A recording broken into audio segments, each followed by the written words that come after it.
Gunmen have killed a priest for what is described as inviting soldiers to protest school in Imo State.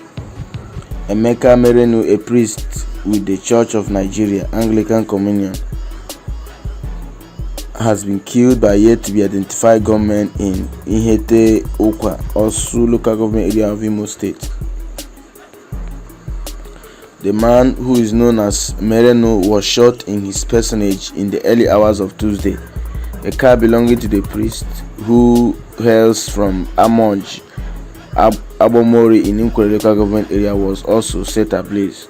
The killing of the priest comes hours after gunmen invaded comprehensive secondary school Nkume in Njaba local government area of Imo State and chased away students who were participating in the ongoing 2021 West African Senior School Certificate Examination (WASSCE) on Monday. Sources also, according to the cable, told the cable that these suspected hoodlums attacked the priest in his parsonage for allegedly inviting soldiers to secure the mission school, where he serves as the principal. The police spokesperson Michael Abatam in the state told the cable that the command is yet to get such report. You are just informing me about this. That's what the police people always do. When the cable contacted the police spokesperson in Imo State, he said he's just knowing it. Police will always get to know it when the worst has already happened. When the deed has already been done, that's when they get to know it. In fact, bystanders, local people, they are the ones that give police report. Police don't even get reports. So this is what the police spokesperson replied when the cable contacted him. You are just informing me about this incident. The command will investigate the matter and make our stand known in no distant time. That was what he told the cable. This development comes amid the sit-at-home order by the proscribed indigenous people of Biafra (IPOB), which has grounded activities in parts of the southeast. Every Monday has now become a sit-at-home. Like Tuesday also, like yesterday was also sit-at-home. And there is also speculation that they are also organizing sit-at-home on Friday, which is allegedly, or which is supposed to be the trial case according to report of the Amazin and the Kalu.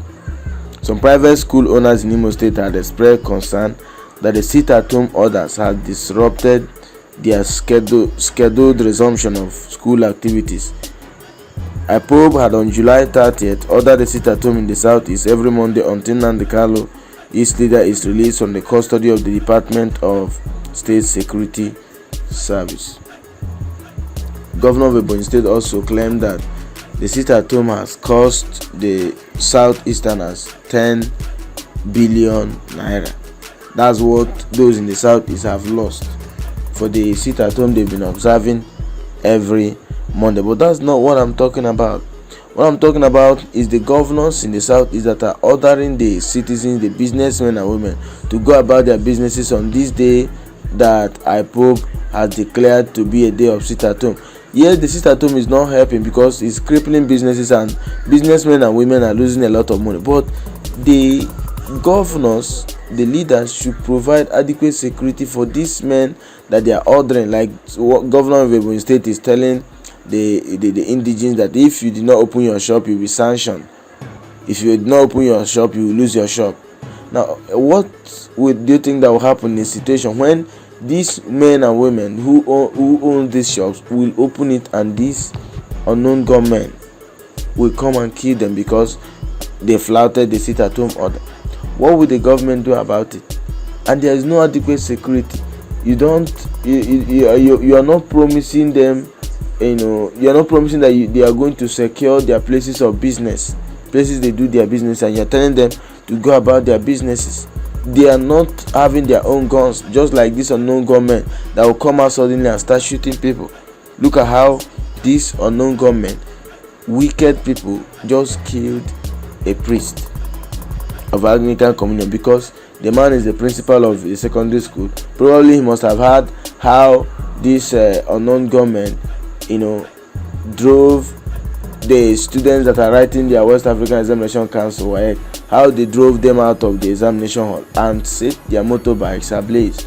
So the man probably was about preventing a repeat of what happened to those students in a school that is probably owned by the Anglican Communion, where he's the principal. He wanted to prevent a repeat of what happened to those students whose bikes were set ablaze and they were prevented from writing their examination.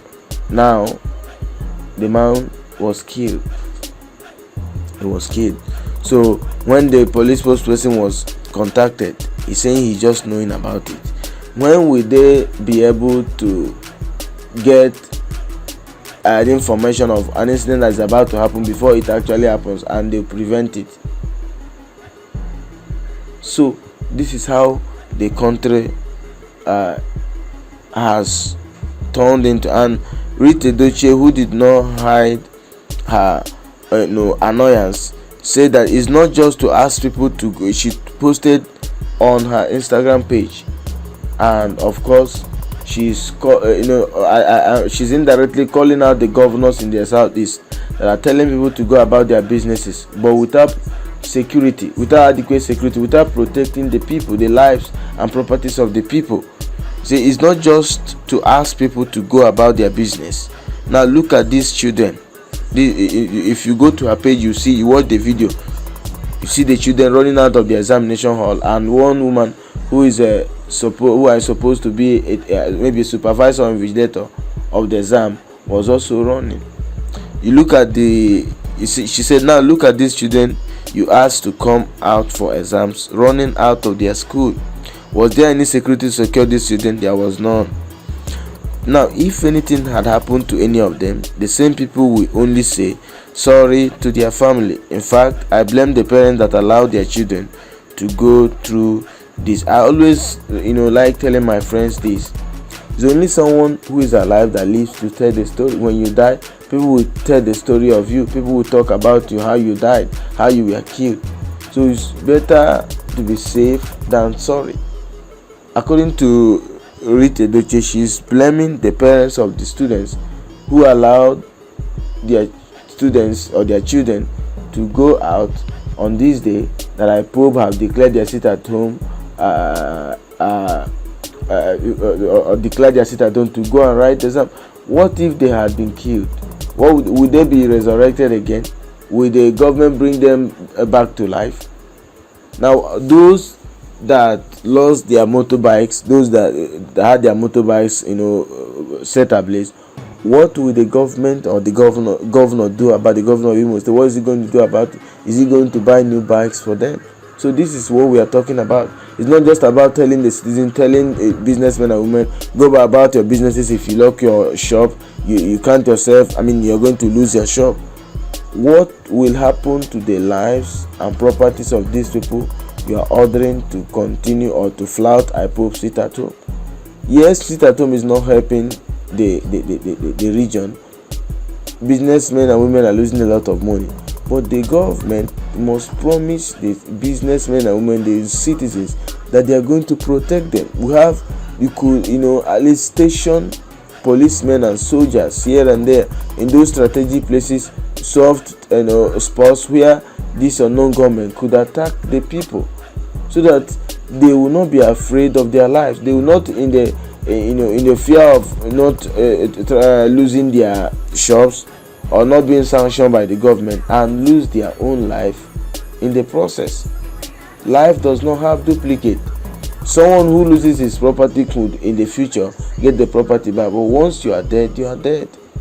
So to me, the government, the governors in the southeast has a lot to do, or they have a lot to do, to protect the life and property of the people that they are ordering to flout IPOB sit at home order. Thank you.